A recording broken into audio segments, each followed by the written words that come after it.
Hola, aquí el capitán Patapal al habla. Afeitadico y listo por si me llaman los bomberos, porque esta semana tengo guardia.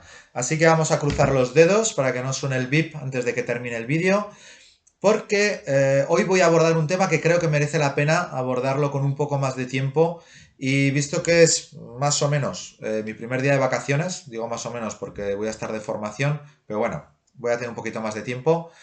Quería abordar un tema que, como digo, necesita un poco más de tiempo, un tema particularmente importante y que me ha suscitado la videoreseña que hice de La Casa de los Cerezos de LG Morgan hace una semana y media.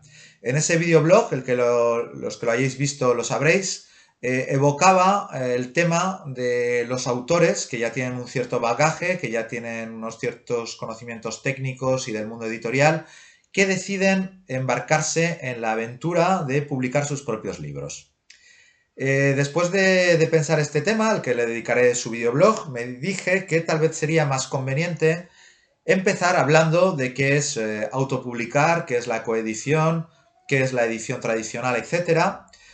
Y después me he dicho que tal vez haya que ir un poquito más atrás, porque si hay una cosa que he constatado a lo largo de estos años, es que el conocimiento de lo que es el mundo de la edición, el proceso de la edición, vamos a decir, es bastante desconocido incluso para personas que intentan publicar sus libros o que, bueno, son autores o que intentan trabajar dentro del sector. No es ya solo mis encantadores alumnos que te dicen cosas como Messi Laguna, usted sale en la FNAC, como si salieras en una película de éxito o algo así. Ya aparte de que el tema de salir en la FNAC en mi caso es un poco muy relativo, porque creo que solo salgo con libros que ya están más o menos descatalogados. Pero bueno, no es solo ese inocente alumno de 10 años, sino también los alumnos de 18 y también gente que está intentando meter cabeza en el mundillo. Entonces, un poco antes de intentar meter la cabeza en ningún lado, hay que saber qué es ese lado y a qué temperatura se va a poner y un poco cómo funcionan las puertas y salidas. No vaya a ser que nos quedemos atascados de mala manera. Así que vamos a hablar de lo que es el proceso de edición de la A a la Z. Y seguramente me dejaré algún paso, pero bueno, para eso están los comentarios. No os cortéis a la hora de aportar vuestras propias reflexiones y vuestras propias experiencias, porque es muy enriquecedor para todo el mundo. Bien, si tenemos que empezar por el principio de un libro, el principio es la idea. Y aquí ya hay mucha gente que te pregunta, bueno, ¿y de dónde sacáis las ideas los escritores? De esto habría muchísimo que hablar, pero yo creo que podemos decir que hay dos fuentes principales. La primera es la experiencia vital, uno habla mucho de las cosas que vive, y la otra es la cultura que uno absorbe, sea a través de libros, películas, cómics, etcétera.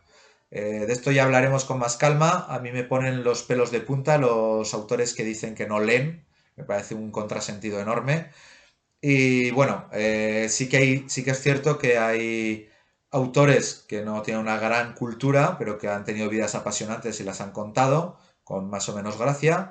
Y luego también hay autores que tienen una gran vida cultural, su vida personal no ha sido particularmente intensa, pero han sabido sacar jugo precisamente a su visión privilegiada del mundo gracias a conocimientos que les han aportado terceras personas. Lo que yo sí que descarto de entrada es que las ideas se materialicen en el aire sin ningún estímulo externo. Eso creo que bueno, hay que desterrarlo al terreno de los mitos. Bien, una vez has tenido la feliz idea, esa idea hay que trabajarla. Creo que era Víctor Hugo o Balzac el que decía que si la idea no te pilla trabajando, te puede dar igual. Es decir, si no curras ese 99% de trabajo y ese 1% de inspiración, la idea nunca llegará al libro. Esto ya hablaremos también con un poco de calma, hablaremos de algunas técnicas que se pueden tener precisamente para llevar adelante ese proyecto ambicioso, porque en general, mi experiencia me dice que la mayor parte de los autores no tienen el lado este razonable de decirse voy a empezar por una obra breve, voy a empezar, yo que sé, escribiendo una redacción sobre mis vacaciones de verano. En general a la gente le apetece escribir un poco lo que ha ido leyendo. Y en España se lee mucho novela y en general se lee mucho libro. No se leen relatos aislados, ahora con internet un poco más. Y entonces el que le pica el gusanillo de ser escritor se mete un poco en la coscorronera de que hay que ir a por todas. Y bueno, eso ya os lo adelanto. no es posible escribir un libro entero sin curro. Toca currar muchísimo y en general hay que haber escrito mucho antes de conseguir escribir un libro entero. Pero bueno, ya abordaremos esto con calma. Digamos que el segundo paso es escribir el libro y el tercer paso es uno que en general toca bastante las narices. Y esto no lo digo yo porque me lo hayan contado los autores, esto lo digo yo porque he estado en muchos comités de lectura, he estado en comités de concursos y bueno, es una cosa que se ve, es evidente, a la gente le toca muchísimo las narices releer lo que ha escrito. Ya no hablo de corregir, hablo de releerlo. Porque si bien es cierto que la corrección en sí es muy importante, hay veces que es que no hay ni un mínimo. O sea, te mandan archivos que ves que no los han vuelto a abrir, tal cual los han terminado de escribir, los han empaquetado y los han mandado. Y esto en general no funciona, a no ser que seáis unos genios del mundo que no se equivocan y no meten nunca una errata y que no os pasa como me pasó a mí el otro día en clase, que estaba escribiendo una frase y escribí 2 veces el mismo complemento, y esto me pasó escribiendo a mano delante de 20 alumnos, quiero decir, imaginaos lo que te me puede pasar escribiendo al ordenador, que escribes a toda leche con el teclado y luego no tienes a nadie delante ni detrás que te vaya a decir, oye tío, que estás escribiendo. Bien, pues sí, primero que hay que hacer es releerlo. Y para esto también se suele recomendar dejar el manuscrito un poco en el cajón que no es literal a día de hoy, a menos que imprimáis vuestros libros. Una copia de seguridad no está mal, pero bueno, hay quien los imprime, tampoco está mal. La desventaja frente a la copia de seguridad es que si os casca el ordenador vais a tener que recopiarlo a mano, lo cual tampoco está mal porque al menos os obligará a releerlo. E insisto, hay que releerlo.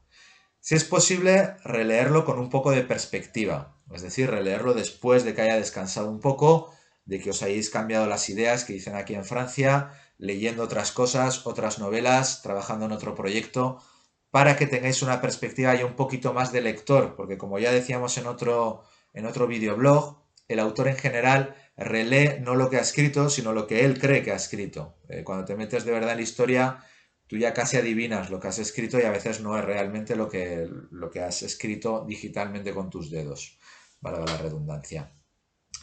Una vez lo has releído y has hecho una primera corrección, hay que corregirlo en serio.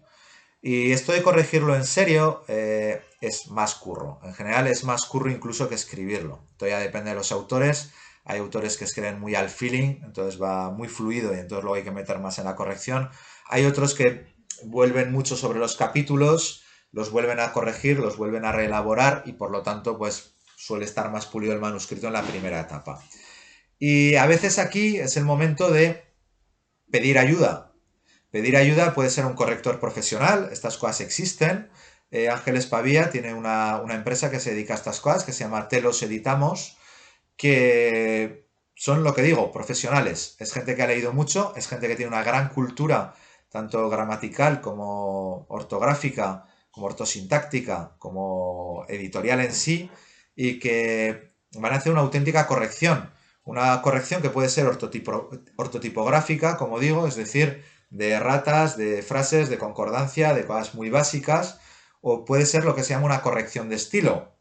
Y una corrección de estilo va más allá y te van a hacer reflexiones sobre las repeticiones de palabras, la idoneidad del vocabulario o muchos otros elementos como puedan ser las rimas internas dentro de una frase o cosas que en general el autor no ve porque está demasiado dentro de la obra. Bien, los servicios de un corrector de estilo cuestan pasta y si no lo queréis hacer vosotros antes de enviar el manuscrito, es normal y es comprensible, porque muchos de nosotros escribimos por la pasión y no tenemos mucha pasta para meter en un tema, digamos, técnico. Un tema que, ojo, es muy importante. Muchos autores se quejan de que sus manuscritos no se los leen y a veces no es que no se los lean, es que los abren, los empiezan a ojear y van directamente a la papelera, pero literalmente, sea en papel o sea en digital, porque no están mínimamente revisados. Yo soy de los pocos editores kamikazes que suele decirlo a los autores y a pesar de la leyenda urbana, la mayor parte me lo agradece. No sé si luego me ponen muñecos vudú, pero al email me lo agradecen. Que me hayan hecho por los pies por alto solo me pasó una vez, me pusieron una vuelta a perejil, me dijeron que era un editor de mierda, básicamente, y suscita la pregunta de, bueno, si soy un editor de mierda, ¿para qué me mandas tu manuscrito? Pero bueno, ya no entras ahí porque te das cuenta de que es una rabieta.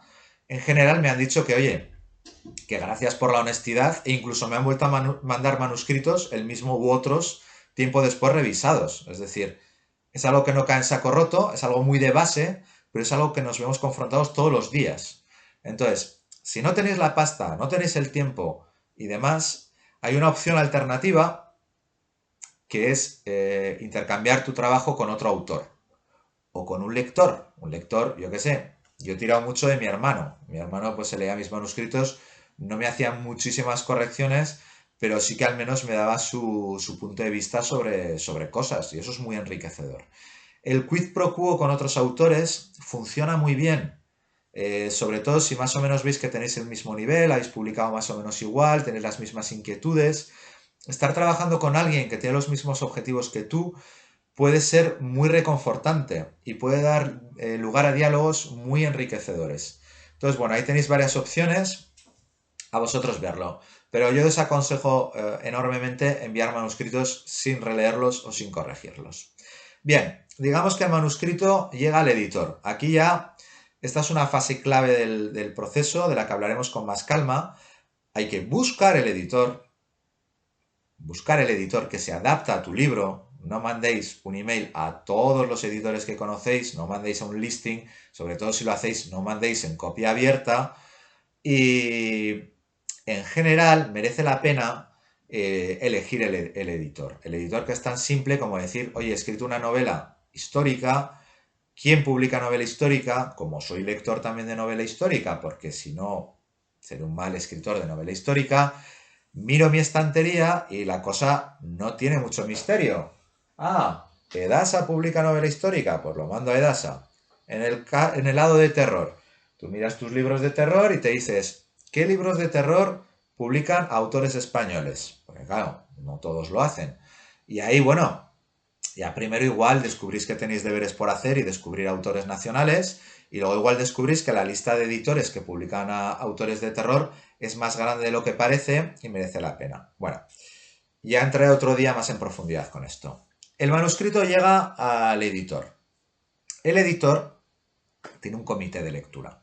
Tiene un comité de lectura que puede ser él o ella, puede ser él o ella y sus amigos y sus familiares, o puede ser una cosa más industrial, ya de los editores que son más grandes, que tienen pues o lectores cero, que se encargan de hacer la criba, o puede ser un comité de lectura profesional.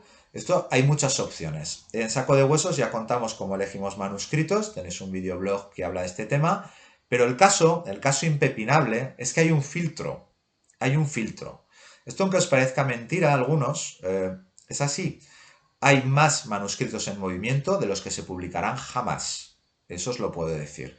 En Saco de Huesos, echando así cálculos muy rápidos, estaremos en torno al 5% de manuscritos que merecen la pena ser publicados. Algunos de estos acaba publicando los otros sello, algunos de estos los acabamos publicando nosotros, algunos de estos el autor acaba hasta las narices de esperar y los publica él mismo, y algunos, por C o por B, acaban sin publicar. Pero bueno, para que os hagáis una idea de la proporción, no hay muchos, no hay muchos. Si os dan muchas calabazas, es normal, es porque hay mucha gente que quiere publicar y hay pocos editores publicando. Pocos editores para la cantidad de autores. Pocos editores para la cantidad de lectores, este ya sería otro debate. Pero bueno, el tema con el que os tenéis que quedar es que una vez habéis conseguido escribir, leer, releer, corregir vuestro manuscrito, meterlo en un email adecuado y mandarlo al editor adecuado, este va a hacer un filtro. Y si decide que el libro le mola, os va a recontactar para proponeros un contrato de edición. Y aquí ya esto nos dará pie a hablar del tema de autoedición, coedición, edición tradicional, etcétera, porque hay muchas posibilidades. Básicamente hay que llegar a un acuerdo con la persona que va a editar el libro. Esta persona puede ser tú mismo, te publicas tu libro en Amazon, Esta persona puede ser un profesional de la autoedición, es decir, un tío que vive de publicar los libros de otros, siendo estos otros los que le pagan.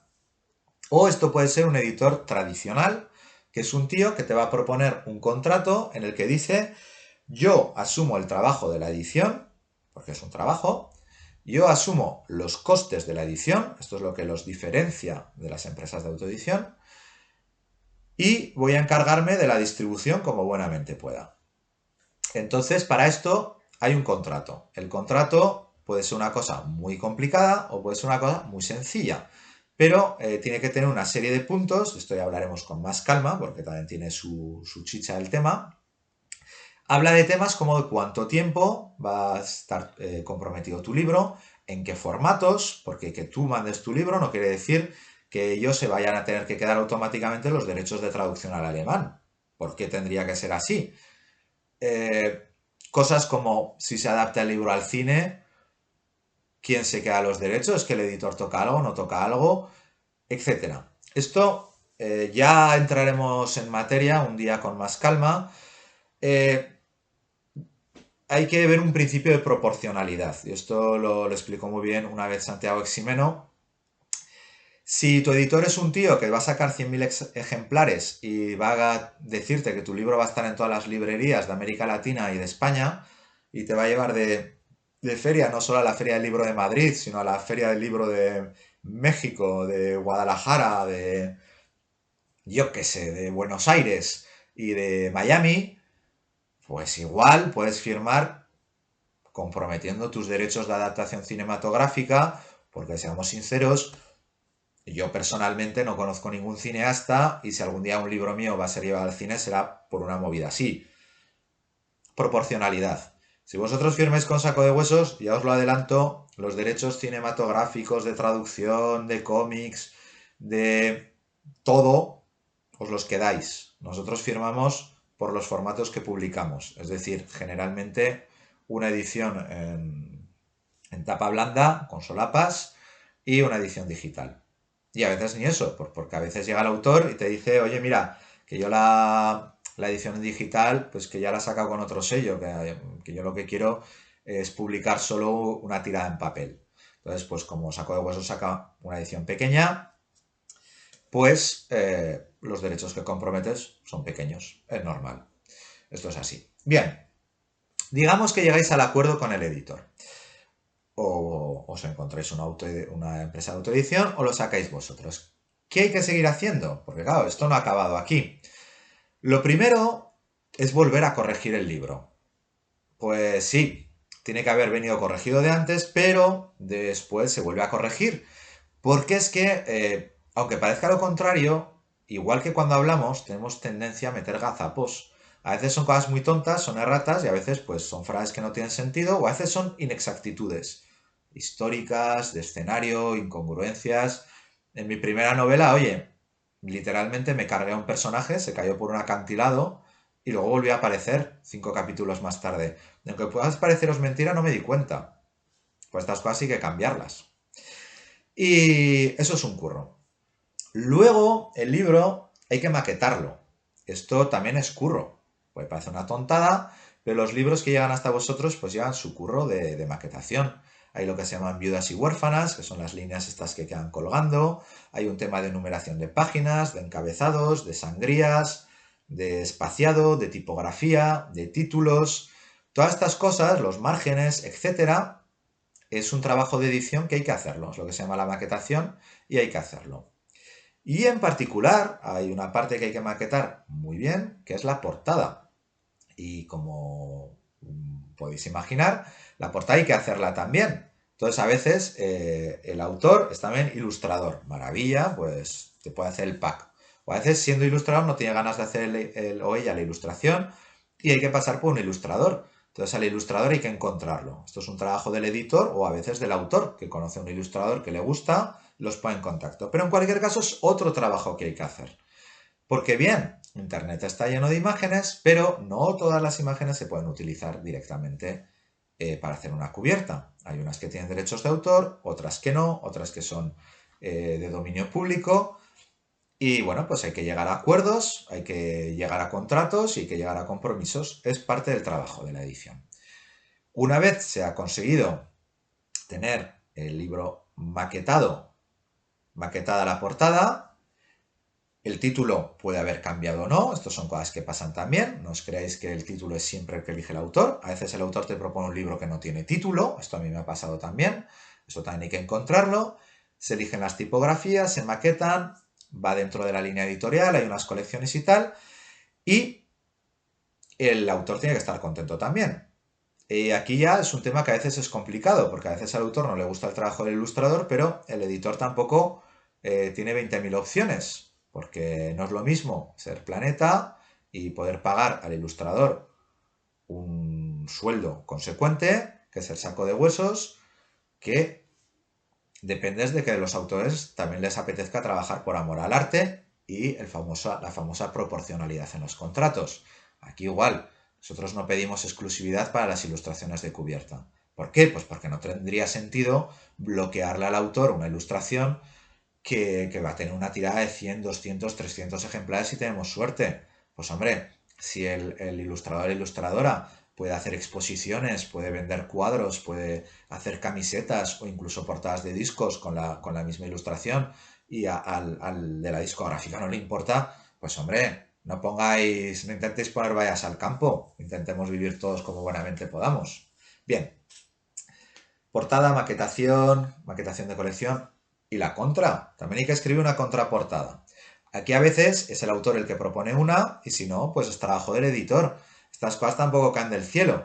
Hay que escribirlas, es un trabajo de publicidad, es un trabajo de síntesis, es un trabajo de buscar un gancho que atraiga a los lectores. Es un tema complicado, hay que resumir en muy pocas palabras, le tiene que gustar al autor, le tiene que gustar al editor, tiene que ser útil, tiene que ser aparente. Y bueno, también hay que maquetarlo, etcétera. Y hay que decidir el precio. Esto a veces viene pues simplemente por el tamaño del libro dentro de la colección. Bien, hay todo un trabajo ahí. Por supuesto, el autor también sigue teniendo trabajos. A veces se pone una foto de contraportada, de biografía en las solapas. Esto puede pasar por un fotógrafo profesional, puede pasar por tu cuñado que es fotógrafo profesional, como en mi caso en La sombra de Vinara o en Pesadillas de un niño que no duerme. Hay muchas opciones, pero bueno, es otra cosa que hay que hacer y hay que redactar una biografía adecuada también para que entre en las solapas.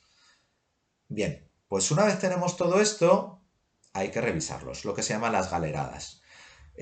Aquí el autor revisa, el editor revisa, nos dejamos los ojos, evidentemente se nos va a pasar algo por alto, así que cuanta más gente lo revise, mejor. Las editoriales que pueden permitírselo hacen incluso una impresión de ejemplares piloto para ver qué tal quedan y ver ya si los ajustes de color de la portada han quedado bien, si la maquetación ha quedado bien, etcétera, etcétera. Esto pues es conveniente, cuando se puede hacer pues se hace y si no pues te arriesgas a que a veces las cosas pues salen mal, pues porque a veces las cosas salen mal, eso hay que reconocerlo. Una vez tenemos ya el libro listo para imprenta, que evidentemente se hace con unos programas de maquetación determinados que sacan el libro en unos formatos determinados, en general es PDF con unas ciertas incrustaciones de tipografía, códigos de colores, etc. Es decir, es más curro, hay que aprender a usar estas cosas. El libro va a ir a imprenta. A día de hoy, por suerte, estas cosas se hacen por email o a través de una web que puedas enviar los archivos. A veces los subes, depende con qué tipo de imprenta trabajes. Y aquí ya hablaremos otro día. Hay varios tipos de imprenta, las de offset que sacan tiradas muy grandes, que son más baratas para tiradas grandes, que tienen unas máquinas que en su día eran un poquito mejores de calidad que las de impresión bajo demanda. A día de hoy las imprentas de impresión bajo demanda francamente funcionan muy bien, lo que se llaman imprentas digitales, y te permite sacar tiradas más reducidas, más ajustadas, una flexibilidad dentro de lo que es la impresión. De nuevo, las nuevas tecnologías dan nuevas posibilidades, pues por ejemplo, el tema de Amazon, Lulu, etcétera, que son plataformas digitales donde tú subes tu archivo, tú compruebas tu archivo y si alguien compra tu libro, tú mismo, por ejemplo, para probar qué tal queda, la empresa de la web va a imprimirlo y va a enviar directamente el ejemplar a la persona que lo ha comprado. Y bueno, este tipo de empresas sí que suele quedar un poquito peor las ediciones, ¿eh? No está... yo he sacado libros en Amazon, los he sacado a título personal, los saco con Saco de Huesos también, la colección El Bestiario de lo Sobrenatural. En general, las terminaciones no son tan buenas como las de una imprenta digital, en general. Sobre todo porque aparentemente subcontratan servicios a imprentas a derecha e izquierda, con lo cual las calidades de los papeles no son homogéneas. A veces el color de los papeles, del papel interior, no es homogéneo. Y bueno, yo esto lo deduzco porque varios de mis libros del bestiario sobrenatural vienen de países distintos. Hay uno que salió muy majo que vino de Rumanía, creo, y hubo uno que vino de Alemania que no quedó muy allá. Pero bueno, digamos que es parte del proceso la impresión. Y evidentemente, según la imprenta con la que trabajas, no vas a tener el mismo tipo de papel. Hay imprentas que trabajan con papel ecológico, certificado, que va a venir en el libro marcado. Hay imprentas que trabajan con papel reciclado, hay otras que trabajan con papel blanqueado. Hay muchísimos tipos de papeles, de gramajes, de tamaños, de formatos. Y la elección de esto es más trabajo, es parte del proceso de creación. Y evidentemente la cosa no queda aquí, porque los libros no se han hecho para que acaben en un almacén. Y aquí ya entra todo el tema de la distribución y la promoción. Son dos cosas distintas. La distribución es el tema físico, cómo se mueven esos libros. Este es un tema muy complicado del que hablaremos. Se puede pasar por una distribuidora que va a exigir un cierto número de libros y que va a tener una red de librerías en las que los va a distribuir. Esto básicamente funciona así. Si tu distribuidora es grande, te va a pedir más libros y más porcentajes sobre las ventas. Es decir, en general puede llegar hasta el 50 al 55%. En ocasiones he oído hablar del 60%, a mí no me lo han propuesto nunca, del precio de venta al público. Es decir, si tu libro vale 12 pavos, pues puedes contar que la imprenta se puede quedar entre... la distribuidora se puede quedar entre 5 y 6 pavos. ¿Ok? Incluso más, dicen. Esto quiere decir que si pasas por una distribuidora, en general, o te las apañas para que el precio sea más alto, o haces una tirada tan grande que te permite bajar los costes de impresión. Ya profundizaremos un día en esto. Caso es que los editores grandes suelen poder optar por imprentas grandes y distribuidoras grandes. Es por esto que los libros de Planeta están en todas las librerías y los libros de Saco de Huesos no. ¿Ok? Es tan simple como esto. Más grande es el pez, más va a copar las librerías, más va a aparecer en el escaparate. Más pequeño es el pez, peor va a ser la distribución, menos va a salir en las librerías, menos en los escaparates. Si pasas por distribuidora, hay distribuidoras pequeñas. Yo he contactado con algunas que incluso 100 ejemplares pueden aceptártelos para moverlos. Creo que esto con el tiempo se ha ido flexibilizando. Supongo que con el varapalo del COVID habrá menos de las que había. Confieso que últimamente me he desconectado del tema de la distribución porque en Saco de Huesos lo intentamos y no nos salieron las cuentas. Pero bueno, no lo abandono, ¿eh? Y luego está el tema de que si no tienes distribuidora, tienes que distribuir tú el libro. Es decir, tienes que conseguir a alguien que cuando haya ventas, sea a través de una librería, sea a través de tu web, envíe los libros a el cliente final. Sea la librería, sea el lector de a pie que lo ha comprado en tu web o por donde sea. ¿Ok? Evidentemente, si eres apañado, y aunque seas un sello pequeño, pues para mejorar la distribución puedes participar en ferias de literatura, encuentros, etcétera, lo que llamamos saraos, de los que ya hablaremos, para que tus libros los vea la gente en físico y los pueda comprar directamente, evitándote la distribución y los costes que eso supone. Y luego, como digo, aparte de distribuir los libros, está la parte de la promoción propiamente dicha. Porque si tú sacas un libro pero no lo promocionas, el libro no lo verá nadie o lo verá poca gente y venderás menos. La promoción es el talón de Aquiles de prácticamente todos los sellos pequeños. ¿Por qué? Pues porque de nuevo el pez grande se come al chico. Si tienes medios como Planeta, pues puedes aparecer en la prensa está encantada de la vida de hablar contigo, entre otras cosas porque saben que tus libros están en las librerías, e incluso si no pagas porque te hagan una reseña, sabes que van a hablar de tus libros, pues porque están de actualidad, porque tienes primeras plumas, etcétera, etcétera, lo cual retroalimenta una maquinaria que favorece a la gran editorial. Arturo Pérez Reverte saca libro, puedes mandar su libro de prensa a todos los periódicos de España y todas las revistas culturales de España, pues porque habrán sacado una tirada de 10.000 ejemplares y francamente mandar 300 libros de prensa pues les da igual y no les va a cambiar muchísimo los costes, y los periodistas que los van a recibir van a estar encantados de ser el primero en leerse la nueva novela de Reverte porque saben que dará que hablar. Eso es así, es una cuestión matemática, es una cuestión de marketing de base. ¿Qué podemos hacer los sellos pequeños? Pues dar ejemplares para prensa, pero evidentemente no tenemos pasta para gastar en 100.000, así que generalmente se dan en digital. Bien, es una opción. Puedes conseguir hablar tú mismo de tus libros, lo que hago yo en el rincón del editor. Puedes hacer presentaciones, buscarte una librería, un bar, si eres más de los de café literario, un centro cultural, etc. Aquí de nuevo estamos con las limitaciones técnicas y las limitaciones económicas. Yo vivo en Francia, cuando iba por España, cuando podía ir antes de las cuarentenas, pues intentaba aprovechar para hacer un par de presentaciones, etc. Principalmente por amor al arte, porque tampoco es que vendas 100.000 libros en las presentaciones y en general no te da ni para pagar la gasolina, pero a mí me encanta encontrarme con los autores, entre otras cosas porque yo hago esto porque me encanta la literatura y me encanta intercambiar ideas y hablar con mis propios autores. Pero bueno, en un sello un poco más grande, la idea de las presentaciones es llamar la atención del público, aumentar las ventas y ampliar el margen de lectores que tienes. Existen las firmas también, vas a firmar el día del libro, movidas así, depende de la disponibilidad de los autores. Y de nuevo aquí, un llamamiento a lo de la proporcionalidad.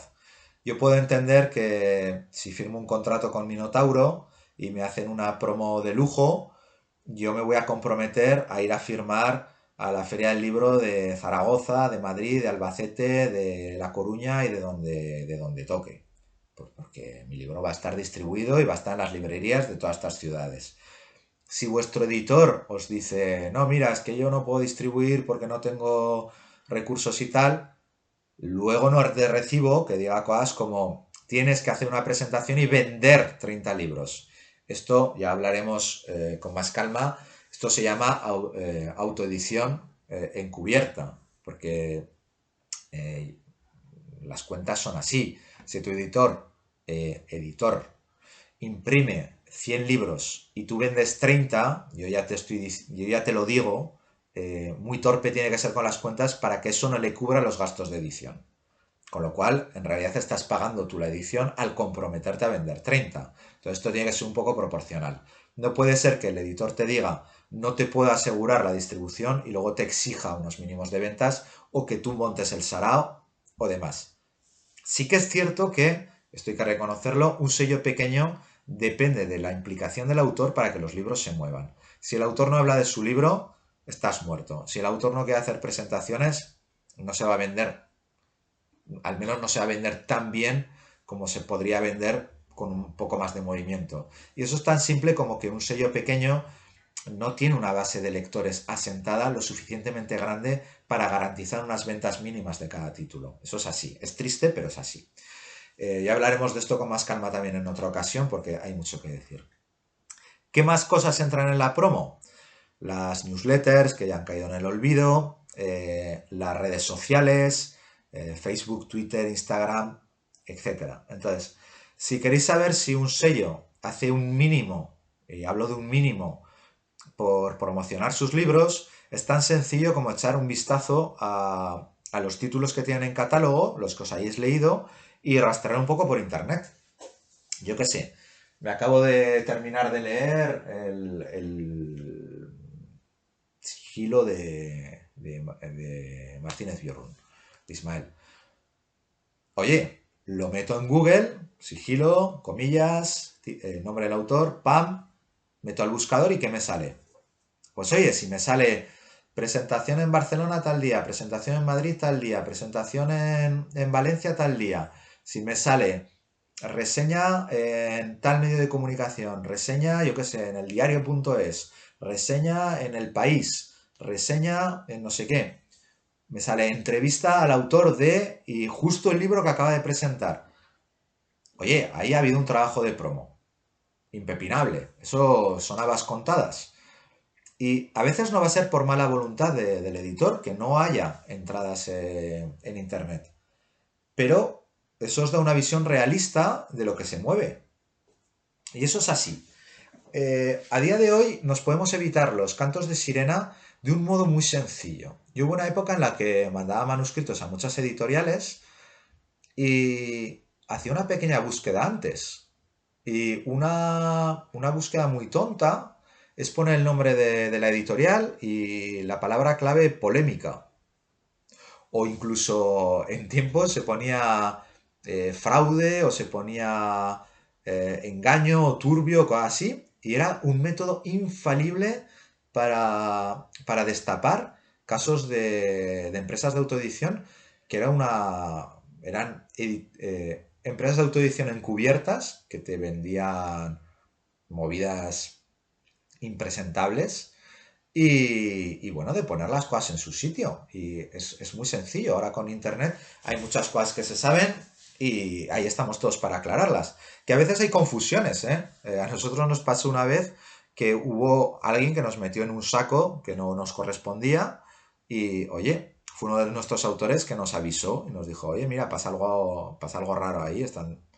Y hablamos con el autor del artículo en cuestión y se retractó. Y dijo, pues oye, es verdad, no he revisado mis notas y no ha sido un lapsus. Se me han mezclado sellos y voilà. Y oye, las cosas están para hablarlas, para eso está internet. De hecho, están los comentarios. Y bueno, pues eso, si buscáis de saco de huesos, pues ya veréis que no hay más tela que arde. Somos un sello modesto, el videoblog lleva casi, wow, no, un año ni de coña. Llevo unos meses funcionando. Veréis que ha habido temporadas de parón, veréis los libros que llevamos publicados, veréis las librerías donde se venden nuestros libros. Tampoco hay mucha cera ahí que arda. Cyberdark. Alguna hubo en tiempos que cerró. Gigamesh ha tenido libros nuestros. Eh, hacemos lo que podemos. Y bueno, al menos pues veis que se venden a través de la web, están a través de Lectu. Y bueno, pues todo esto para contaros que, pues que el proceso de publicación de un libro es muy largo. Y no hemos hablado ni de reediciones, ni de traducciones, ni de reimpresiones, que no es lo mismo que una reedición, ni de toda la vida que puede tener después, cómo se adapta a cine, yo qué sé, la prensa, la gestión de entrevistas, etcétera. Es mucho curro, es mucho curro que no se ve, es mucho curro que a veces se cree que es automático y que está ahí. Y ya veis, solo de enumerarlo y de pasar muy rápidamente sobre los puntos, llevamos 40 minutos. Si habéis llegado hasta aquí, tenéis la paciencia necesaria para abordar lo que es la edición de un libro, la publicación de un libro. Es normal que los autores se desesperen porque las cosas van despacio. También es un poco normal que las cosas vayan despacio, sobre todo cuando el mercado está precario y muchos editores no nos dedicamos a esto en exclusiva. Si pudiéramos dedicar a esto 8 horas diarias, seguramente iríamos mucho más ágiles, podríamos aumentar la escala, pero de momento para sellos como el mío no es el caso, así que hay que hacer malabares. Yo ahora tengo 2 semanas que me meteré caña para recuperar tiempo perdido de emails, porque lo hemos dicho muy rápido, lo de se manda el manuscrito por email. Pero ojo, el email tiene que ser leído, tiene que ser contestado, tiene... Todo lleva tiempo, todo lleva mucho tiempo, así que sed pacientes. Tomaros vuestro tiempo para escribir bien vuestro libro. Tomaros vuestro tiempo para releer vuestro libro. Tomaros vuestro tiempo para corregir vuestro libro, para elegir bien al editor, para trabajar bien con el editor, para terminar de dejar el libro a punto, para que luego, cuando un lector coja vuestro libro y se lo lea, después de a veces más de un año de trabajo, no cuento ya desde que lo hemos escrito, hablo desde que firmas con el editor, el lector se lo lea y diga, ha merecido la pena. Porque es una pena que te hayas metido el curro del siglo y que porque una de estas etapas ha ido demasiado rápido, te encuentres gazapos, libros mal imprimidos, que se caen a trozos o que van directamente a un almacén. Es una pena, porque es mucho curro, como decimos. Así que nada, espero que no me haya quedado muy largo, yo tengo la cabeza como un tambor. Si consigo hacer magia, haré que aparezca aquí debajo el enlace a cómo elegimos manuscritos, por hacer la prueba a ver si me sale y voy aprendiendo más cosas.